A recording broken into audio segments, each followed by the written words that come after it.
can't believe it. Hang on, I'll have it any minute. I thought I had to write on top of the thing. Are we expecting our other counselor?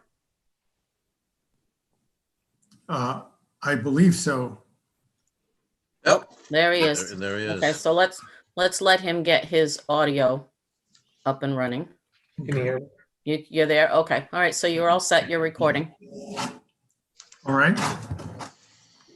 Let me just cause this to stop making noise.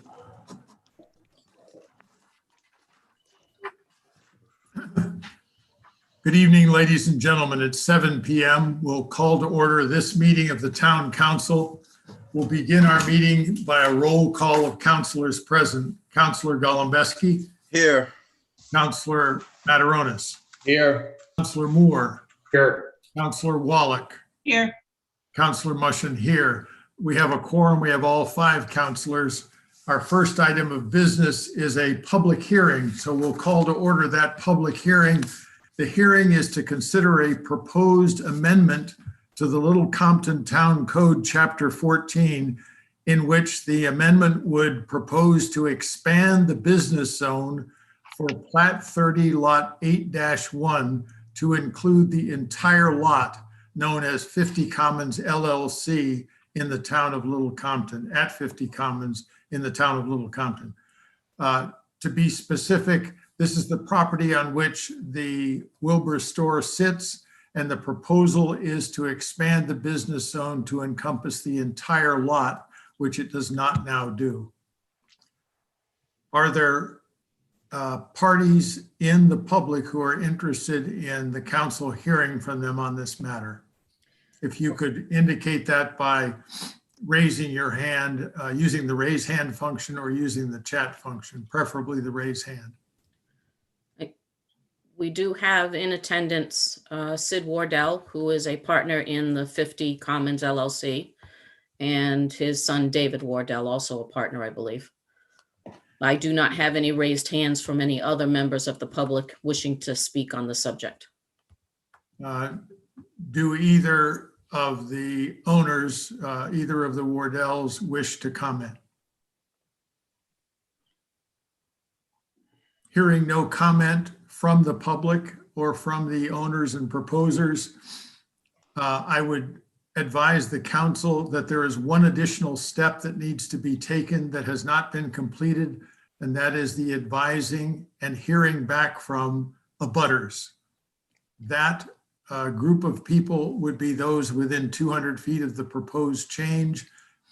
And I would suggest to you that after we close this public hearing, we table this matter until the next meeting, at which we will have the responses from the abutters and be able to complete the project. Before we close the public hearing, however, I would like to ask if there are any counselors who have any comments. Yeah, Bob, what's the time frame for the responses from the abutters? Do you know? They have been asked to attend and comment at the February 4th council meeting. Attend in February 4th. 2, 4. And if no comment at that time, that's considered satisfying the regulation? Yes. Okay. We would then, at that February 4th meeting, 2 weeks from tonight, call for a vote on the proposed amendment.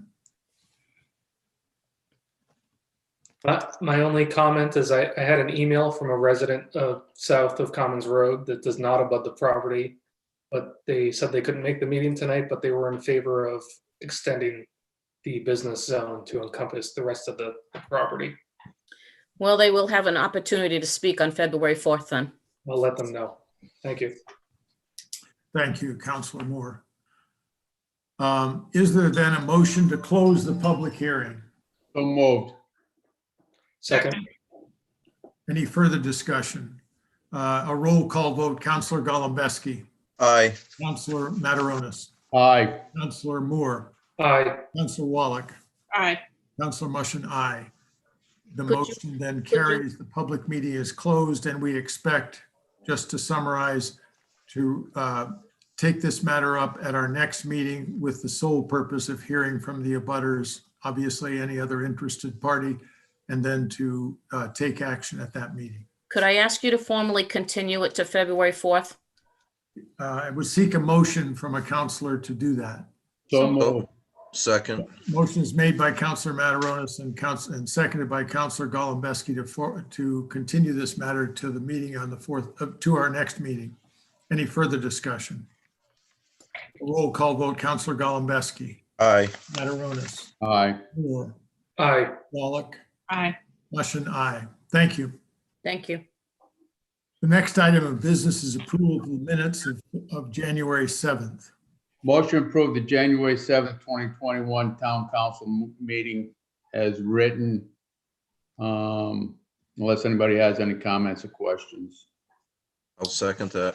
Motion's made by Counselor Mataronis, second by Counselor Golembeski to approve. Any further discussion? Roll call vote, Counselor Golembeski, Aye. Counselor Mataronis, Aye. Counselor Moore, Aye. Counselor Wallach, Aye. Mushin, aye. Thank you. I have two announcements. One is in the agenda. The town has been granted an extension to the 31st of January from the 31st of December, so to the 31st of January for the filing of its annual audit. So we expect that audit to be filed in a timely fashion prior to the 31st of January. The second announcement to make is that the food bank has asked that we and others make all Little Compton and Tiverton residents aware of the fact that the food bank in Little Compton is open 9 to 11 a.m. on Saturdays, and that all of the applicable Department of Health guidelines are followed there. You are able to remain in your vehicle until it's your turn to choose to go in and choose products. If you're unable to shop yourself, you can designate someone to shop for you. And there are pet foods as well available. So they are anxious to be sure that you understand that the food bank is up, running, and has food and is available to help those who are in need. So I would commend that to the community in general and specifically to those who have those needs. Any other announcements? All right, we have a single department head report, that of the Public Works Department. Motion to place the Public Works report on file. Second. Motion is made by Counselor Mataronis, second by Counselor Moore to place the report on files or discussion. A roll call vote then. Counselor Golembeski, Aye. Mataronis, Aye. Moore, Aye. Wallach, Aye. Mushin, aye. Thank you. The next item is that of old business. I'm proposing an extension of Special Directive 5. This would be the 6th revision. The wording is similar. What it would do is extend our state of emergency special conditions until the day after our second February meeting. Motion to approve. Second. Motion made by Counselor Golembeski, second by Counselor Mataronis to approve that extension. Is there further discussion? Roll call vote. Counselor Golembeski, Aye. Mataronis, Aye. Moore, Aye. Wallach, Aye. Mushin, aye. Thank you. The next item of business is to accept applications to serve on boards and commissions of the town. If I may, I will read for you what it is I'm aware of. Obviously, if there's something at this meeting that someone wishes to put forward, that would be an addition. But in summary, we have the following. We have a vacancy on the Conservation Commission. The incumbent, Laura Haverland, has asked to continue, and no other person has asked to continue. So the Conservation Commission vacancy is applied for by the incumbent, and that's the only person. Motion to appoint Laura. If I, I'm going to suggest that we do this as an entirety unless there's a reason to not.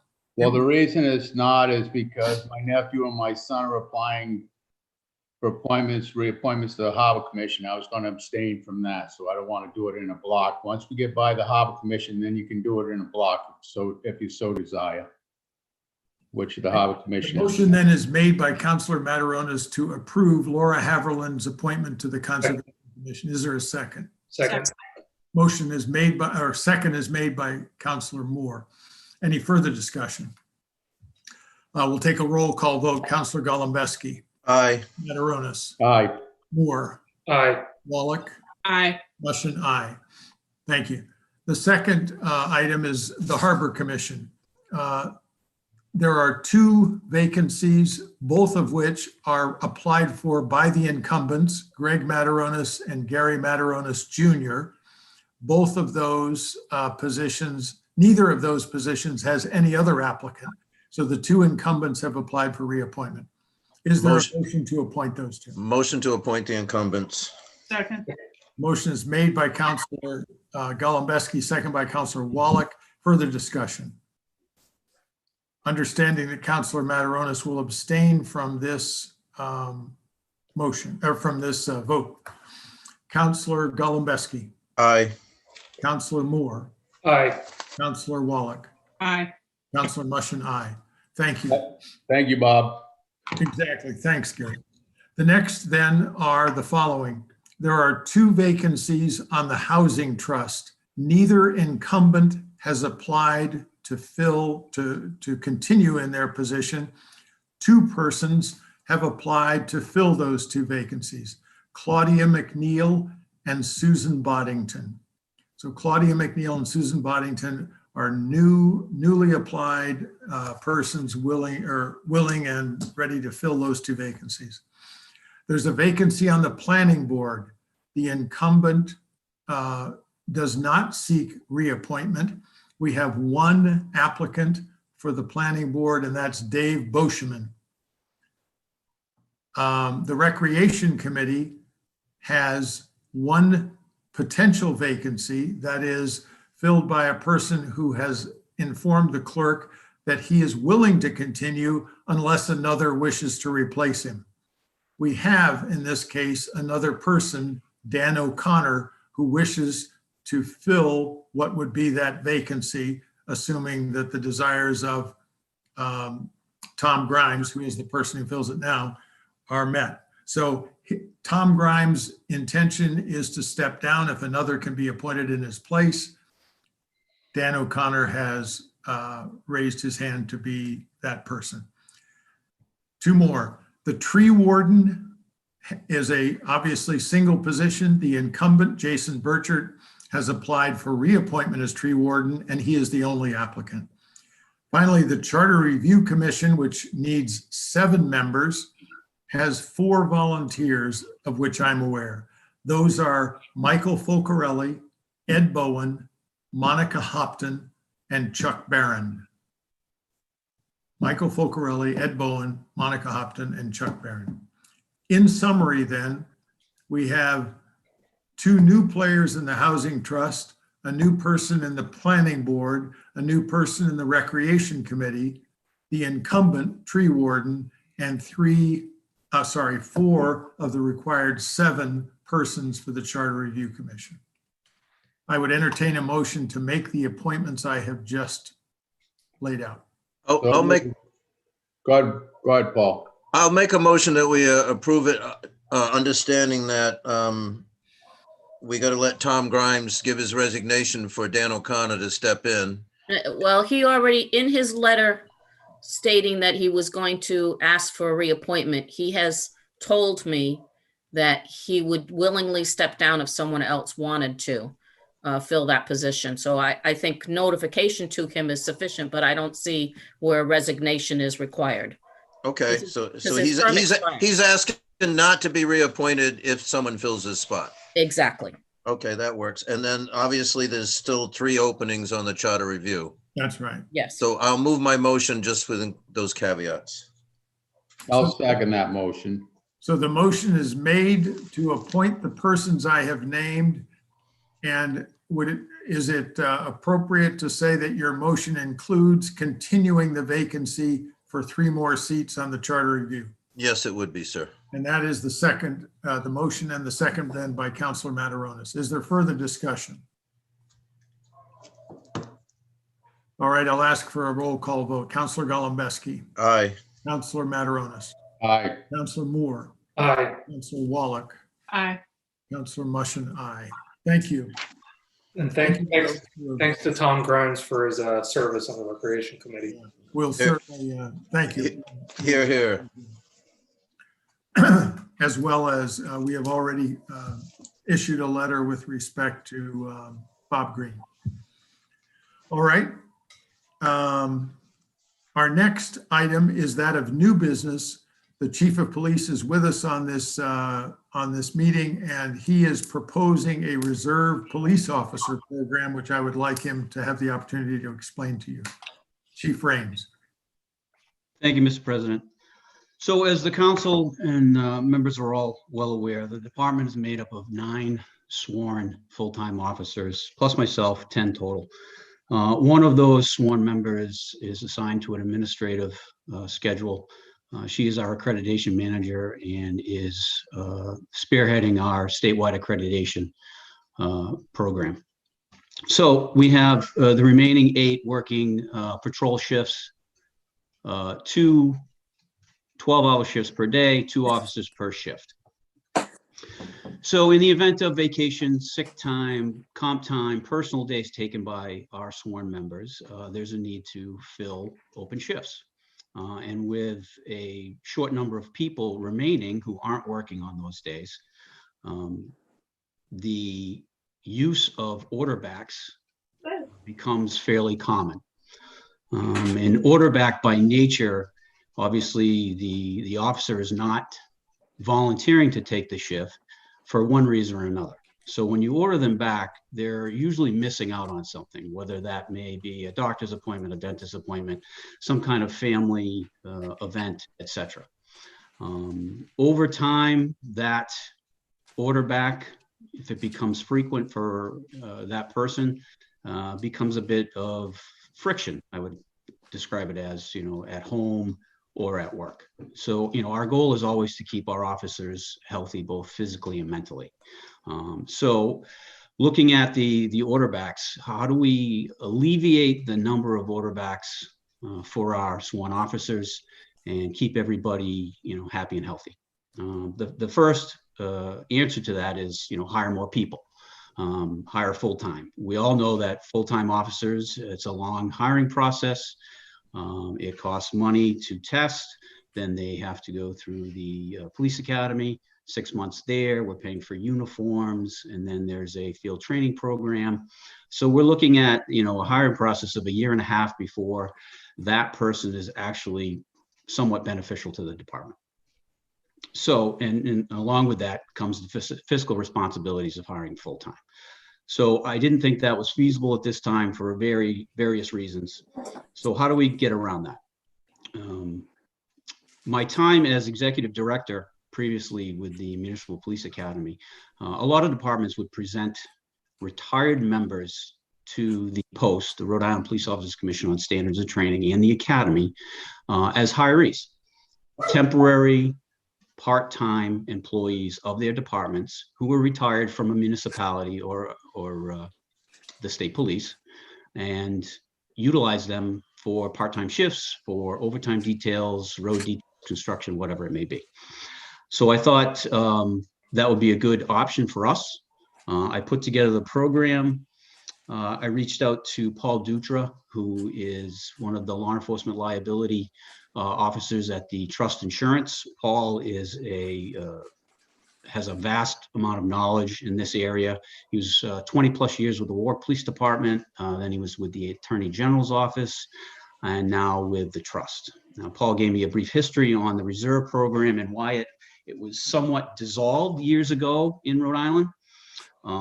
But through a need and working together with some of the other departments, it's kind of been reinvented through some legislation. Rhode Island General Law 12721 talks about the authority for reserve police officers, specifically Section 19 defining a peace officer.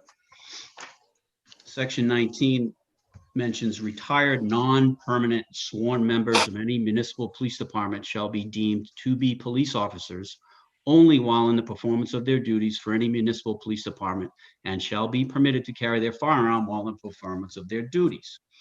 So that covers the reserve officer under the statute. The Trust would like to see that the policy ensures their proper training, they keep up their certification. The post also utilizes a 3-year sunset clause, which states that, if you've retired within a 3-year period, you're still considered a certified police officer by the post. And as long as you keep up your certifications and current trainings, then you are able to work those shifts. So the program I put together defines the use of the officers, defines what we as a police department think we should provide for them, what they should provide on their own, their responsibilities, their trainings. And I think this is a good program that will keep all of our full-time officers, again, happy and healthy. So I look forward to any questions you might have. Chief, what's the pay rate on an order back from a regular police officer? Is it time and a half or what is it? It is time and a half at their current rate. Okay, so So as you've go ahead. known before, that I'm trying to be financially fiscal, so this actually be cheaper because it'll be a lower pay grade that this gentleman's going to get time and a half on, so it'll be a savings from a callback from a regular officer. Yes, it would be time and a half at the rate of a senior patrolman, the current rate under the collective bargaining agreement. Okay, I have no problem with it.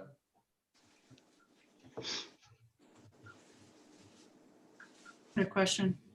Yes, Chief, how many retired officers would be eligible for this program currently? we have no retired officers from our department that I'm aware of that would be interested in the program. I do have 3 or 4 retired officers who have recently retired from local departments that work on our part-time detail list. They do the construction details, National Grid, et cetera.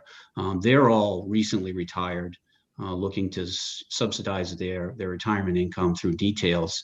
2 of them are in their late 40s, the other 2 in their early 50s, all 4 20+ years at local departments. I know them all personally. Some of them actually worked for me when I was the executive director at the academy. So there are some people out there that would probably be interested in filling the shifts. I don't think this would be a regular occurrence. That's why I limited the number of people to put on to this reserve program. But I do think we would have some good people to choose from. Mr. President. Oops, I'm sorry, Andrew. No, I was just wondering how many times over the last year would you have been able to call these sorts of officers into duty, for these situations instead of calling back our full-time officers? Well, the full-time officers, I don't have an exact number for you. The full-time officers would always be called back first for overtime opportunity. This would be when we weren't able to fill a shift in between the time period where we say, all right, well, no one has volunteered. Okay, we go to the order back list, which is a revolving list that's kept between myself and the deputy chief. So it's a fair number. We're in the 20s or 30s in order backs for a full calendar year. I don't know if there was more of an effect from the pandemic or if we get post-pandemic, whether that number will drop or not. Okay, thank you. Mr. President. Please, go I have ahead. all the councilors. No, I don't want to take any spots from the councilors. The chief and I have had the opportunity to discuss this in great detail. And it's just a win-win situation, not just for our officers, but also to supplement the program, the force. I want to make a motion to approve the proposal from the chief. Second. Motion is made by Councilor Matarona, second by Councilor Moore to approve the proposal to establish a reserve police officer program in accordance with what the chief has presented. Is there further discussion? Just one question, quick question for the chief. Just for the record, these reserve officers will have all the same training and qualifications that an active duty officer would have. Absolutely. That's part of the requirements under the statute and within the policy. Yeah, I just wanted to state the obvious. I thank you, Sure, Chief. we would be responsible for keeping those records. Our training officer, our accreditation manager, all those would be kept in-house. They would pretty much just join us during our training sessions. And one more quick, but the body, the union is on board with this? They are. I presented the idea to them as well. I heard, I didn't get any negative feedback. Okay, thank you, Chief. I'm all set, sir. Hearing no further comments, we'll call for a roll call vote on the motion. Counselor Golembeski, Aye. Counselor Mataronis, Aye. Counselor Moore, Aye. Counselor Wallach. Aye. Mushin, aye. Thank you very much. Thanks, Chief, for bringing this forward, and look forward to it making a difference. Thank you. Chief. The next item of business is a letter received from FEMA notifying the town of a need to update our town code due to a pending modification to flood hazard determinations affecting the flood insurance rate map and flood insurance study report. If you recall, this is an on again, off again. It's now on, and they're asking us to make these changes. We have, if you recall, have had the planning board give us a draft proposed ordinance change. The council voted to have the planning board and solicitor meet in order to make some modifications. That conversation has occurred. It seems to me that we would be ready perhaps to call the planning board to forward to us their revised proposal, and we would consider that in order to satisfy the conditions of this, of what I see here, unless someone else reads it differently. Bob, so are you saying we already have the changes that we need to make to satisfy this? I don't know that to be the case. I know Can I that, answer that for you? yes. Okay, let me turn the video on. This is exactly the ordinance change that we did in 2020 that they made us rescind because there were several cities, well, almost all of the cities and towns in Massachusetts that were not able to qualify. So this is exactly the same change. All we're doing is changing the flood rate map numbers, panel numbers. And it's not something, I mean, certainly the planning board can comment on it, but it's not, they don't have any input because it's mandated. If we want to stay in the flood insurance rate program, we must change these numbers. And that's all we're doing. It has also been suggested by our contact at REMA to not make this change until it's closer to the time frame that they're going to become effective, just in case FEMA says again, forget it, we don't want you to do it.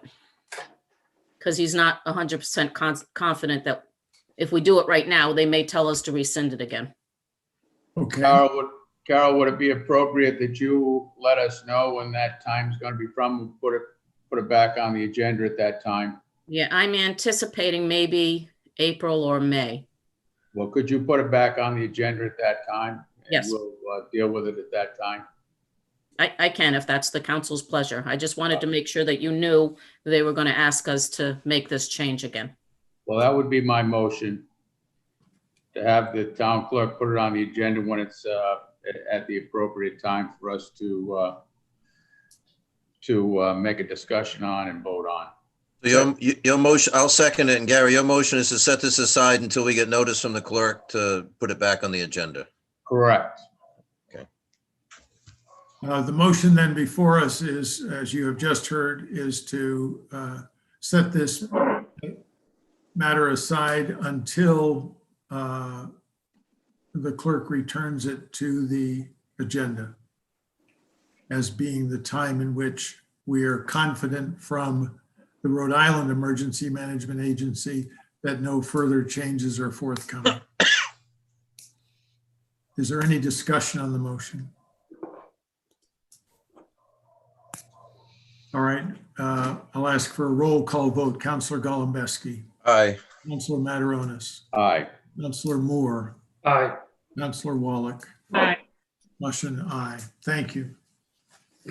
The next item of business is a letter from the chief of police in which he offers his congratulations and forwards to us the fact that former senior patrolman, now corporal, Andrew Morgan, has achieved that rank through the completion of 10 years of exemplary service to the town of Little Compton and its residents. Corporal Morgan's participation in, I can speak from the pension committee perspective, where he serves the IBPO as its representative, has certainly been exemplary, and I join the chief in congratulations to Corporal Morgan. Thank you, Mr. President. Is there something that the council would like to consider doing in this case? I'm the last corporal that we acknowledged was, I believe, Corporal Cressman, but I could be mistaken there.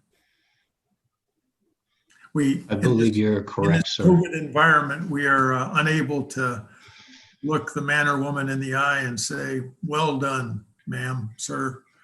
We're only able to do it through little tiny squares on a TV screen. So that's unfortunate, but it doesn't minimize at all Corporal. Maybe a congratulatory letter from the council thanking him for his 10 years of service and welcome to be invested in the pension system. I'll second that motion. Motion is made by Councilor Golembeski, seconded by Councilor Mataronis, that a letter of congratulations be offered to Corporal Morgan, and the discretion in what is included in that letter would rest with the council president. Thank you. Yeah, yes, indeed. Is there any further discussion? We'll ask for a vote. Councilor Golembeski. Aye. Mataronis. Aye. Moore. Aye. Wallach. Aye. Mushin, aye. Thank you. Good suggestion. The next item of business is to review and approve the Housing Trust intent and desire to contract with Housing Works Rhode Island to conduct a housing study. Just a quick reminder of how we got here. If you recall, in our delayed but nonetheless accomplished fiscal 21 financial town meeting held in late June of last year, an article in that warrant called for the Housing Trust to be permitted to expend up to $6,000 in the coming fiscal year for the purposes. I don't believe it was specific as to the purposes there. They have now decided that the most important next step they need to take, the Housing Trust has, is to conduct a survey, and they've engaged Housing Works Rhode Island to help them with that. They're seeking the council's approval, which of course is required by both the charter and the ordinances. I would entertain a motion to approve the Housing Trust's expenditure of up to $6,000 to conduct this survey with the company, or with the assistance of Housing Works Rhode Island. So moved. Second. I'm sorry, So moved by Mataronis. thank you. Second. Second by Moore. I believe Councilor Wallach was in there somewhere, but maybe mistaken. Very good. The motion is made and seconded. Is there further discussion? Yeah, Bob, can I just comment on this? Yeah. Yeah, so we've been working on the Housing Trust for a couple months now and going back and forth with Housing Works on the best next steps to fulfill the action steps outlined in the comprehensive plan, which are to conduct a survey to evaluate the demand for senior housing and affordable housing. And at our last meeting, we found that we came up with a good plan with Housing Works Rhode Island in order to fulfill that. Housing Works Rhode Island is kind of the preeminent organization in Rhode Island to use or to go to for this sort of work. They do it all over the state, and they work closely with Rhode Island Housing for all of their data needs. And we think that they'd be able to offer us some more insight on how to better move forward and utilize the funds that we have in the future, utilize them efficiently in the future. So we think this is a good first step. the Housing Trust approved this proposal, and we're just looking to move forward. Great. Thank you for the amplification. Any further discussion? We'll ask for a roll call vote. Counselor Golembeski, Aye. Counselor Mataronis, Aye. Counselor Moore, Aye. Counselor Wallach, Aye. motion aye. Thank you. And good work with that. The next item of business is the consent file of 4 items. Motion Motion. to place, Go motion to ahead. place consent file on, motion. Motion to place a consent Docket. docket on file. You kind of slipped me up there, Paul. Sorry. Unless anybody wants to pull anything for consideration. I'll second it. How's that? All right. The I'll motion, let you go first next time. the motion is made by Counselor Mataronis, second by Counselor Golembeski to place the consent file on file. Is there a further discussion? Roll call. Counselor Golembeski, Aye. Mataronis, Aye. Moore, Aye. Wallach, Aye. motion aye. The next item is the payment of bills, and let me say that you have a set of bills, and then I'll ask for a second motion for a check that does not appear on that list. So first of all, is there a motion to pay the bills as laid out? No, nobody's going to say anything. So moved, so moved. I'll make that. Let on, you have it. You know. There you go. I believe Counselor Wallach was first. There you go. That is made by Counselor Wallach and seconded by Second. Counselor Moore. Is there There further you go. discussion? The Roll check. call vote. Counselor Golembeski, Aye. Mataronis, Aye. Moore, Aye. Wallach, Aye. motion aye. The other item that I need approval for, or need you to consider approving, is a check for our appeal of the Little Compton Community Center fire inspection violations, for which the appeal, it's not all of them, but some of them are worthy of appeal, and that needs to be brought before the state fire marshal. I need approval for the finance director to write the necessary check for the check for the necessary amount to pay for that, and I don't have that in front of me. I'll make a motion that we authorize you to write the check for Yeah, up to, I mean, do we have an amount, or are we're, we'll report back to you what it is, but I don't have an amount right Yeah, now. all right, I can tell you it'll be in the range maybe of $150. up to $250. How's that? I wouldn't limit it because that's what the check I wrote last year for the appeal that I had to do for the Grange curtain. I believe it was 150. All right, I'll make my motion to approve the writing of a check for the appeal. Second. Councilors Wallach and Moore intelligently have refrained from making anything with respect to this motion. The motion is made by Counselor Golembeski, second by Mataronis, for approval of that check. Is there further discussion? I'll ask for a roll call vote. Counselor Golembeski, Aye. Mataronis, Aye. Moore, Aye. Wallach, Aye. motion aye. There being no further business on the agenda, I will declare the meeting adjourned. Thank you, ladies and gentlemen, and thank you to those who joined us remotely. Good night, all. Good night. Good night. Bye-bye.